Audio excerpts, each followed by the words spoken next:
اے اہل کتاب، تمہارے پاس ہمارے پیغمبر آخر الزماں آ گئے ہیں کہ جو کچھ تم کتاب الہی میں سے چھپاتے تھے وہ اس میں سے بہت کچھ تمہیں کھول کھول کر بتا دیتی ہیں اور تمہارے بہت سے قصور معاف کر دیتی ہیں۔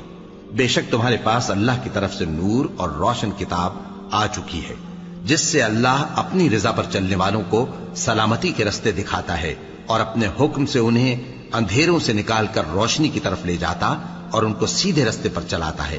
جو لوگ کہتے ہیں کہ اللہ جو ہے وہی مسیح ابن مریم ہے، وہ بے شک کافر ہیں۔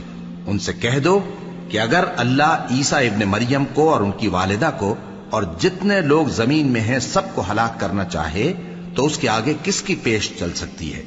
اور آسمان اور زمین اور جو کچھ ان دونوں کے درمیان ہے سب پر اللہ ہی کی حکومت ہے۔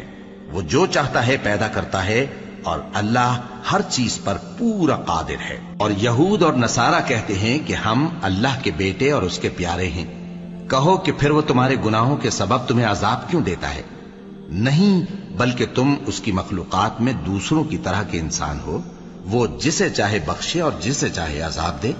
اور آسمان اور زمین اور جو کچھ ان دونوں کے درمیان ہے سب پر اللہ ہی کی حکومت ہے اور سب کو اسی کی طرف لوٹ کر جانا ہے۔ اے اہل کتاب، پیغمبروں کے آنے کا سلسلہ جو ایک عرصے تک منقطع رہا، تو اب تمہارے پاس ہمارے پیغمبر آ گئے ہیں جو تم سے ہمارے احکام بیان کرتے ہیں، تاکہ تم یہ نہ کہو کہ ہمارے پاس کوئی خوشخبری یا ڈر سنانے والا نہیں آیا۔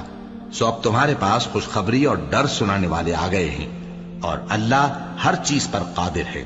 اور جب موسیٰ نے اپنی قوم سے کہا کہ بھائیو، تم پر اللہ نے جو احسان کیے ہیں ان کو یاد کرو، کہ اس نے تم میں پیغمبر پیدا کیے اور تمہیں بادشاہ بنایا اور تم کو اتنا کچھ عنایت کیا کہ اہل عالم میں سے کسی کو نہیں دیا۔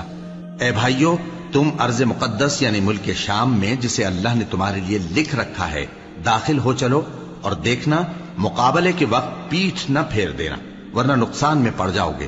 وہ کہنے لگے کہ موسیٰ، وہاں تو بڑے زبردست لوگ رہتے ہیں اور جب تک وہ سرزمین سے نکل نہ جائیں ہم وہاں جا نہیں سکتے۔ ہاں، اگر وہ وہاں سے نکل جائیں تو ہم جا داخل ہوں گے۔ جو لوگ اللہ سے ڈرتے تھے ان میں سے دو شخص جن پر اللہ کی عنایت تھی کہنے لگے کہ ان لوگوں پر دروازے کے رستے سے حملہ کر دو، پھر جب تم دروازے میں داخل ہو گئے تو فتح تمہاری ہے، اور اللہ ہی پر بھروسہ رکھو اگر تم واقعی ایمان والے ہو۔ وہ بولے کہ موسیٰ، جب تک وہ لوگ وہاں ہیں ہم کبھی وہاں نہیں جانے کے، اگر لڑنا ہی ضرور ہے تو تم اور تمہارا رب دونوں جاؤ اور لڑو، ہم تو یہیں بیٹھے رہیں گے۔ موسیٰ نے اللہ سے التجا کی کہ پروردگار، میں اپنے اور اپنے بھائی کے سوا اور کسی پر اختیار نہیں رکھتا، سو تو ہم میں اور ان نافرمان لوگوں میں جدائی کر دے۔